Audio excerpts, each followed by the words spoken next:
Separatist authorities in eastern Ukraine urged civilians to leave, with warning sirens blaring. The Kremlin said it was worried by violence in eastern Ukraine amid reports of intensified shelling. Separatist authorities in eastern Ukraine on Friday said they plan to evacuate their breakaway region's residents to Russia. Denis Pushilin, head of the self-proclaimed Donetsk People's Republic, said Russia had agreed to provide accommodation for those who leave.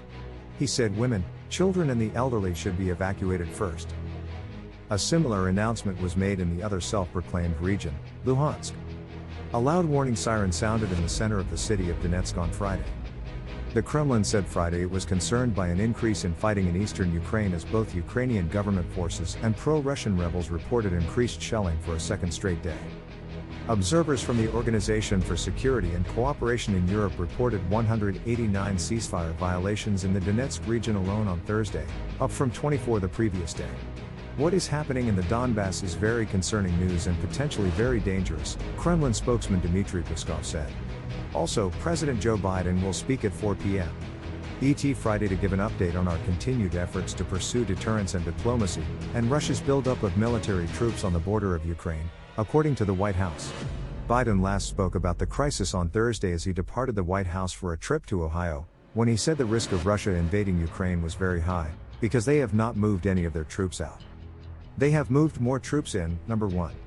Number two, we have reason to believe they are engaged in a false flag operation to have an excuse to go in. Every indication we have is they are prepared to go into Ukraine, attack Ukraine, Biden added. Biden has predicted a Russian invasion of Ukraine before but has previously couched his forecast by saying Putin hadn't made up his mind. He was more definitive on Thursday, a day after U.S. officials said 7,000 more Russian troops have arrived near Ukraine, contradicting earlier Russian claims of a pullback. Pressed on whether he believes an attack will happen and when, Biden said, "Yes. My sense is it will happen in the next several days." Biden also delivered an address to the nation on the crisis on Tuesday.